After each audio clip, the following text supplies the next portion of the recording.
Hey everyone, Raelan here. This is a really unique and I think exciting video as something I've never done before on my channel. I've never done this in a public park before, so we'll see how this goes.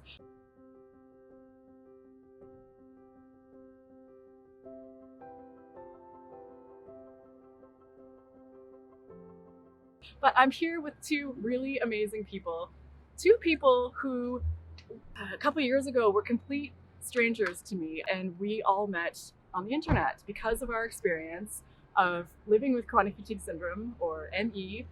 Depends where you live or what doctor you see, what diagnosis you get. At least that's my opinion. I'm gonna cut that part out. It's true. But anyways, so I'd like to, if you don't know them already, introduce you to my now dear friends, Pamela Rose and Liz Carlson. Hello. It's We're all great to together. be here.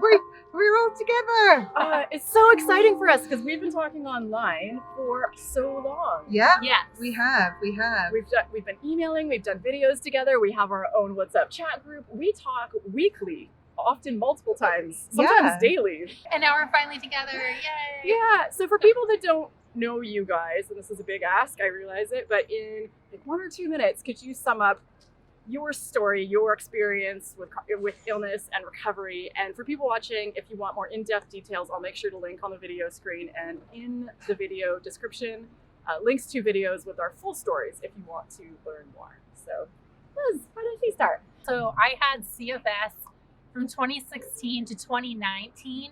It was mostly moderate and it was triggered by EBV and mold.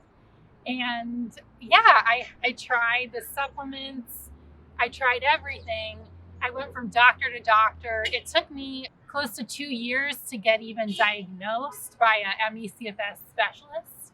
I eventually had to learn to pace. I had to learn it was okay to say no. I had to learn to put my health first. And I also got rid of the stress in my life, the environmental stress, the mental stress, even things like watching the news. I reduced that. But another thing was building my resilience. And one of the things that helped me was retraining my brain. I did a program called the Dynamic Neural Retraining System, and that really helped me. And I also meditated, and that was a great foundation as well. I tried many things, spent tens of thousands of dollars, but I was able to find my way out, and I'm so glad that I could connect with you ladies and that we could spread a message of hope. And all our healing stories are going to be different, but there's a lot of common themes I found. Yeah. Well done, summing up such a massive portion of your life in such a quick blurb. Okay, now Pamela, you're up. So my story. I keep saying I was diagnosed 11 years ago, but I can't keep saying that because time's moving on. So it was about 13 years ago now. And in hindsight, like many people, I can see that I slid into it. I had glandular fever in my 20s and never quite kind of got my immune system back to where it was. I kept getting repeated bouts of tonsillitis, etc. Lots of antibiotics. I had a busy, stressful job, lots of traveling around, and what have you. And, eventually, I really just think my body had enough. I say to people that I think there were kind of three kind of triggers: emotional stress, physical kind of pushing yourself too much, and a sort of compromised immune system for whatever reason. And for some of us, and luckily, if we have those three, that combination of three things, our body just kind of says, time out. And that's what happened to me. I was quite lucky. I got diagnosed pretty quickly because of the fact that I had some really quite obvious defined medical kind of situations, hospital stays and things like that. So I got quite a quick diagnosis, and that meant I got support from my employer, and I got some time to try to kind of figure out how to heal. And that was the problem, because back then there was so little around about what do you do to heal. My GP just kind of went, good luck. Anyway, much like Liz has said, I kind of had to figure it out myself. I intuitively figured out that pacing was important. Not that I really knew what it was then, but I kind of learned from trial and error. Changed my diet. I've talked a bit in the past about the fact that I kicked added sugar for a couple of years, and that was a huge help at the end. But that helped me. It doesn't help everybody, and that's one of the other kind of challenges of a condition like this, isn't it? Is that everybody's solution is different. You've got to figure out your own blend of things. So I had a supportive employer who let me have a phased return back. I cracked pacing. I adjusted my diet. I embraced some alternative therapies. Reflexology, I still say reflexology was a huge part of my, the puzzle, a big piece of the puzzle. And 7 years later, I realized I could properly kind of acknowledge that I'd fully recovered. And at that point, I had all my wonderful energy back, and I thought, I don't really want to spend all this wonderful energy that I've got back doing the same corporate job. And that's when I decided to leave, retrain, and provide other people with what I needed 13 years ago. Okay. And that was kind of when we met. Yeah. But we were 3 people out there trying kind of with common kind of goals to get help and hope out to people. Yeah, it's something that a lot of people that I think we've connected with. It's a common theme that I've seen with a lot of people. Not everybody, but you go through this hell, you go through this nightmare, and you feel very alone in it. And it feels like the answers aren't there. And then you finally get past something that feels so hopeless and like you have no help on. And it's like, I have to do something with this. Yeah. Not from a place of I have the answers for everybody, but like, just what can we do? What can we do? Yeah. Support and hope and I think, those are the important things. People watching my channel, you probably know a lot of my story, but in case this is your first video, I'm going to give a super fast version of my history with this. Mine actually started, there's a plane. Thank you for your patience with the noise. We're dealing with real world San Francisco at rush hour. The noise is real. But yeah, my journey actually started with my mother when I was about 5 years old. She became unwell. She was eventually diagnosed with chronic fatigue syndrome, and she was sick for decades and just got worse and worse. And then within a year, seriously, helicopter. It's over. I know, I was gonna wait till it passed, but it's just sitting there. I think it's very interested in our video. It's watching. The paparazzi are here. They found out the 3 of us are here. Anyways, within a year of her passing, I became unwell really quickly, almost overnight. And for about the first 2 years, I barely left the house. And but like many of us who at least have this option, I spent tens of thousands of dollars trying to become well, saw all these different doctors, and just didn't really get anywhere.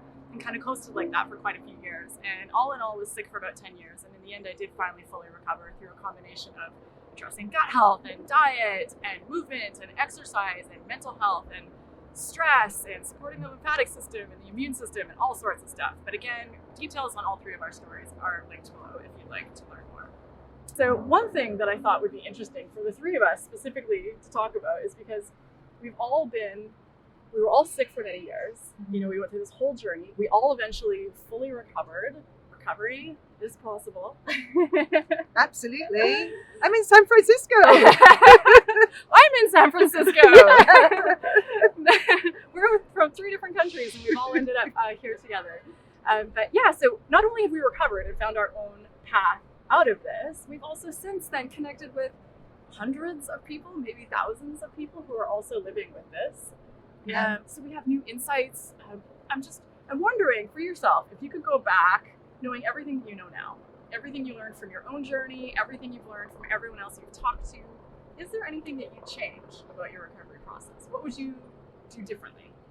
Yeah, I would have in the beginning spent less time trying to get a fix or an answer from the medical system and just listened to my body and continued to do what was supportive for my body. And I wish I would have spent less time trying to explain to others how difficult CFS was and all that proving myself too. I wish I would have just focused more inwards and given myself that validation. I don't know a single person who took like some magical supplement combination and was like suddenly better. That might be one aspect, but a lot of it's like more holistic. So I think I would be much stronger about what I needed. I think picking up on what Liz said, I try not to explain too much to people. I find some really smart ways to help people kind of deal with that now, and I wish I could have done that to myself, and just sort of said, you know what, one thing I remember is people would say to me, oh, you look great, and I would kind of immediately go on the defensive and think, oh, they're doubting that I'm actually sick, And now I know just to say, oh, thanks so much. I wish I felt as good as I look, kind of thing, and just sort of stop it like that. So I think not worrying so much about what other people thought, that they were always kind of judging or doubting and trying to over-explain. At work, doing what I knew was right, and being consistent. I think I learned that, but I think it would have been better if from the start on my return back to work, I was consistent. I stuck with what we'd agreed with the phasing, because in hindsight, it's really easy to send mixed signals. You're on a phased return and you're doing 2 hours a day, and then you're sending emails, in the evening because your BlackBerry's there and stuff, and that's confusing. And for me personally, and I would have made some dietary changes a bit earlier, but that was a very personal thing for me. That's not the same for everybody, but and who knows? Maybe if I had made those changes earlier, it wouldn't have sped things up that much. That's interesting, because I think I went too fast, too soon with the dietary changes. I made dietary changes within the second week, and I didn't eat any sugar, any carbs, and I think it was just maybe too severe. And then transitioning it out, it took me a while, because I went so cold turkey for anything fun. For me too, when I think about my experience, it wasn't even just it was also about doing too many things at once. In the beginning, in those first couple of years when I spent all those tens of thousands of dollars, that's by far when I spent the most money and tried the most things. And I did see some progress. I did in those 2 years, I say I recovered maybe 50%. And a lot of people ask me what helped me to get there. And I have theories, but I don't know, because I tried everything all at once. Let's do 17 things. Here are 17 things that can help you. And somehow, with whatever limited energy I had, I found a way to do a lot of them all at once. And you couldn't really tell. Yeah. And I was taking literally 100 pills of supplements and medications a day. How do I know it's helping? How do you know which one? And then you're too scared to stop any of them in case that was the thing. Yes. And then I eventually stopped all of them all at once. I don't recommend this. That probably wasn't wise, but overnight. And I didn't notice a single difference. So I don't even know if any of it was helping. So that would be one thing. But then another thing when I think about my recovery is, after so many years, especially having a mother that was sick for decades and went to doctors, did research, spent money, and then I had my own journey with it, I gave up. So after a few years of being sick, I gave up on any doctor, any human, any podcast, any video, any book, having anything that was going to help me, and just decided I was all on my own. And maybe that was a good thing, because maybe then I just started listening to my gut, and I did eventually recover, but I missed out, I see now, on a lot of stuff that actually was emerging, new information. I'd never heard of brain training, and I've interviewed so many people that have had such incredible success with it. So, maybe my pieces were important, but maybe that piece could have sped things up. So I wouldn't have maybe got so jaded and given up completely, and maybe just poked my head out every once in a while, hey, anything new out there?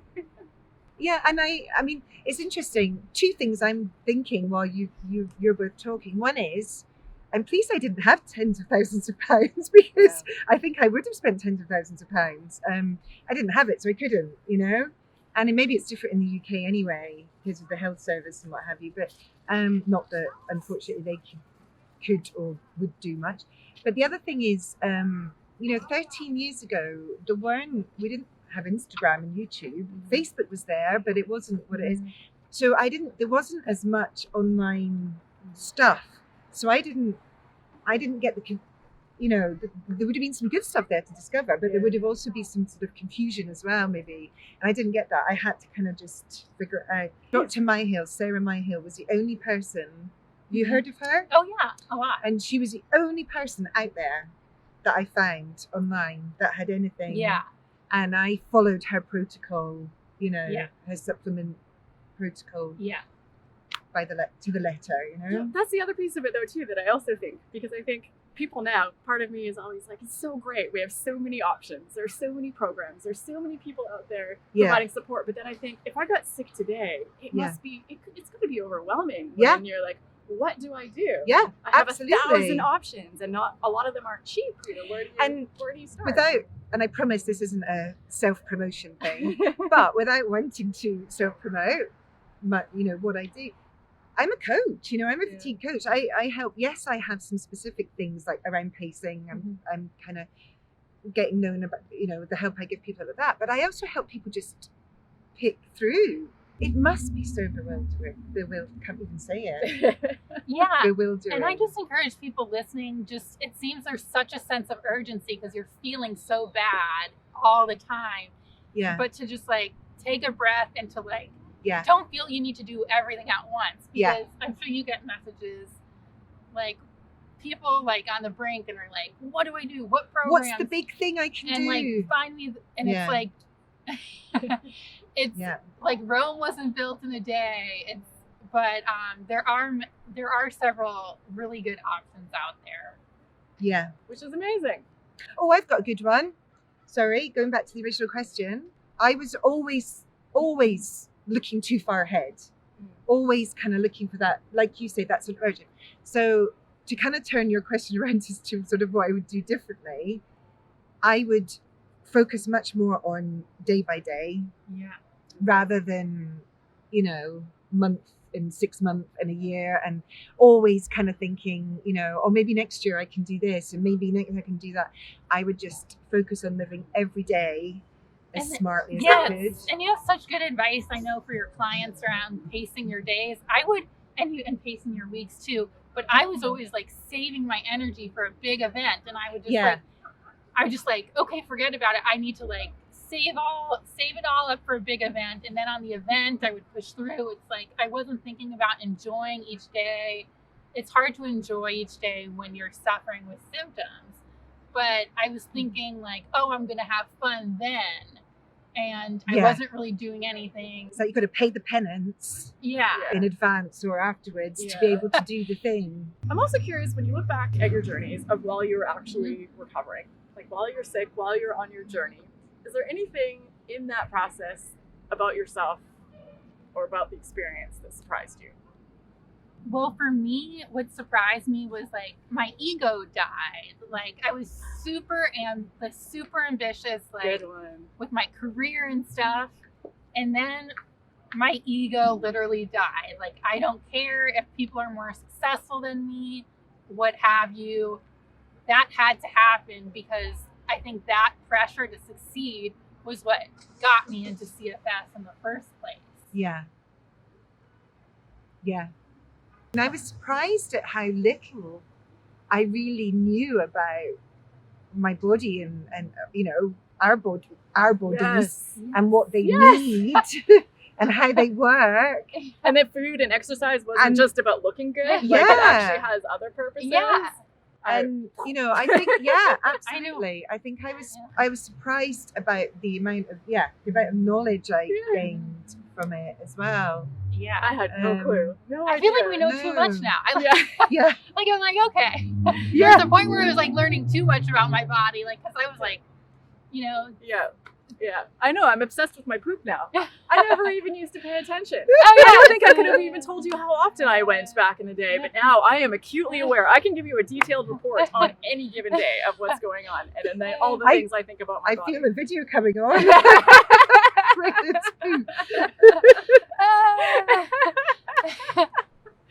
No B-roll on that one. No edit photos.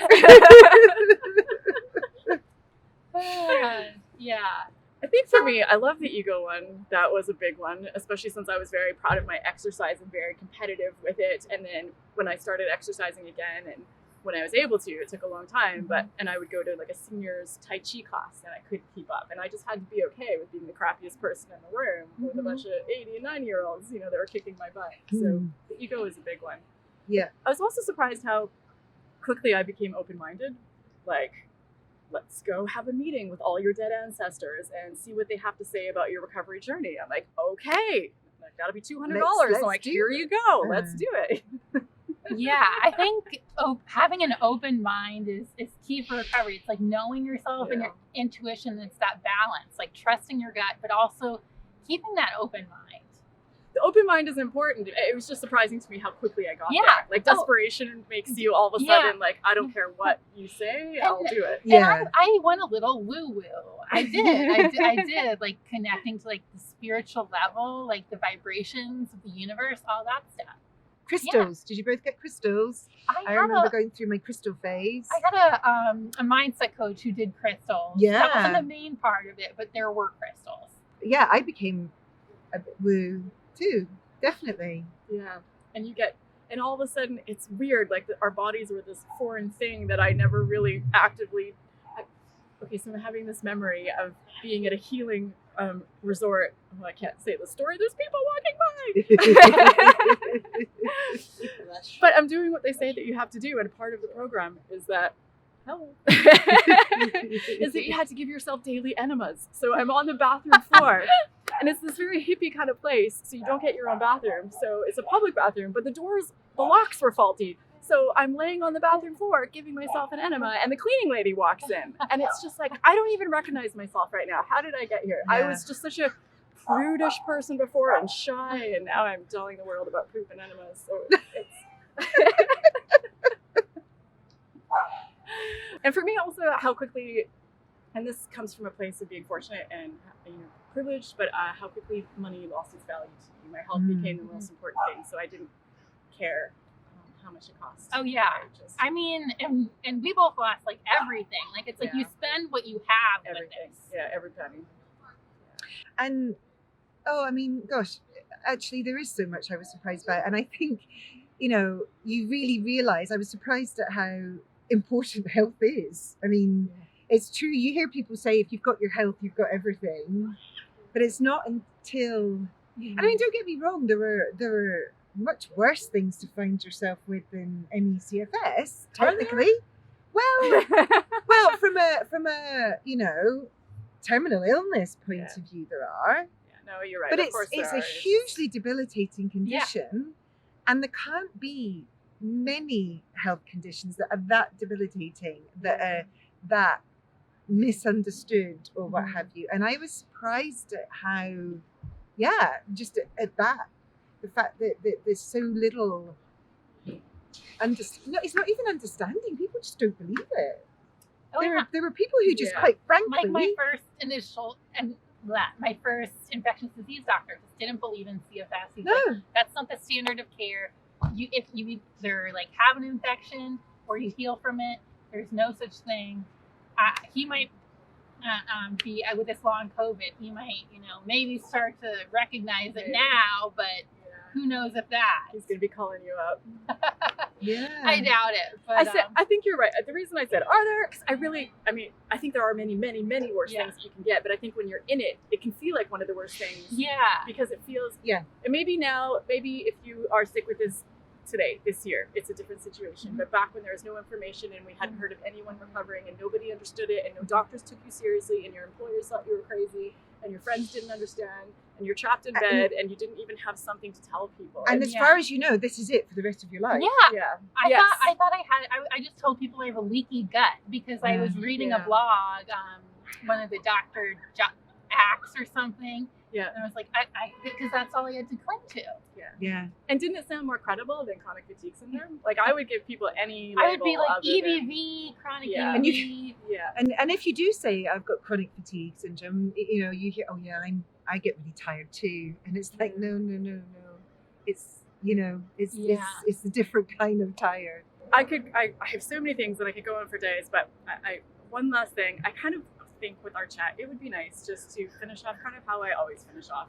For the people who are watching, because I know people are watching, many of you, because you messaged myself and Liz and Pamela, and I know you're going through really hard things, many of you. And, we've been there, maybe not exactly where you are, but we have some sense. So I always want to reach through the camera at this point and just give people a hug and be like, you're okay. It's going to be okay. But just, finish off with any thoughts or any messages that we have for people watching that are still currently in this. Just don't give up hope. it sounds woo, but it's so true. You really need to just believe that there is a way through this. Like I say, my big message to people would be, break it down to what you do every day. Don't get too caught up with, oh my goodness, I've got to be like that in a week or a year or a month or whatever. It comes down to waking up every morning and thinking, right, I am going to approach today in as smart a way as I can. I'm going to look after myself. I'm going to do whatever the things are that I'm working on at the moment, and just break it down to that. And those days join up. They really do. They add up. And eventually, I really, really hope you will start to feel that things are starting to lift and get better. And just have this lovely, restless curiosity. Don't fixate, don't obsess. Just be curious about other people's stories, what helped them, and stay sort of forward focused. I think my final parting advice would be to, have that healthy morning and nightly routine. Those were the anchors of my recovery. But I think looking back now, the skill that I have most now is resilience and the ability to bounce back. And things are going to happen. You're going to have setbacks. You're going to push too hard. You're going to crash. But it's about being able to bounce back. And I actually just recovered from Omicron, and I was a little scared about that. But you know what? I fully bounced back and I took it easy, and I just have the tools now and that confidence in my health because, I learned from doing things the wrong way, of course, and then you eventually learn. And on the other side, when you make it through this, you're going to have that resilience and that confidence that I can handle anything. And setbacks are an opportunity for learning to show yourself self-love and to show your resilience to yourself. Yeah. The church was serenading you for Yeah. that. Bells. Okay. What would you say? You guys really summed up a lot of what I would say. It's just, I think the biggest thing is that so many people, I know myself, felt it so many times like things were never going to change, and it can feel like things are going to be the same forever. And I've said this a zillion times because it's true. If I had known all the things that were to come still in my life, I never would have believed it. I just never would have believed it. Every day was a struggle. For 10 years, every single day was a struggle. I didn't have one easy day, not one. And some of them were an absolute hell. And at many points I thought about completely giving up. But I kept going. And like they said, I found that resilience, and, I'd get down, but I'd get up again. So yeah, it's just, no matter how hopeless or how impossible things might feel, things are never hopeless, and there's always hope. So just keep at it and have compassion with yourself, because none of us are perfect in this process. None of us get everything right. We start new plans, we fall off of them, we make mistakes, we don't follow through on our commitments. Just, do your best you can, be kind to yourself, and hang in there, because I really do believe that you've totally got this. Thank you for watching. It's turned into dog park hour, so I think we need to wrap this up. But all three of us would love to answer your comments or hear your thoughts in the video comments, and their websites will both be listed in the video description if you want to learn more about what they do. That's it for this video. Thank you for watching. We love you. Bye. See you in the next video.